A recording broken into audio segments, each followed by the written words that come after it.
Les chiffres d'audience de la F1 aux États-Unis s'effondrent. La faute à qui? Bah, Red Bull. Hein? Toujours eux les fautifs de toute façon. La chaîne ESPN a signé l'année dernière un nouveau contrat pour la diffusion de la F1. Jusqu'à l'année dernière, la chaîne payait 5 millions de dollars US par saison. Maintenant, ESPN, qui fait partie de Disney, remet 90 millions de dollars par an à la Formule 1. Oh la vache. La course de Miami a été diffusée sur la chaîne, qui compte parmi la plus importante du pays.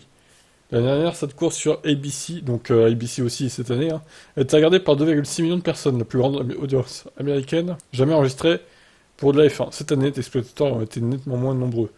ABC a perdu jusqu'à un quart de son audience. Donc un quart de 2,6, ça fait presque 700 000 quoi. Donc moins de 2 millions.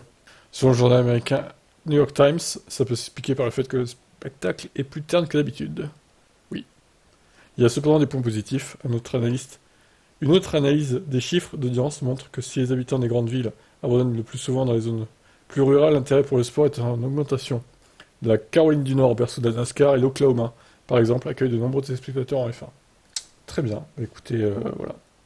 Ouais, pas très folichon, hein. Moins de 2 millions de téléspectateurs sur l'ensemble des États-Unis, c'est pas beaucoup quand même, hein.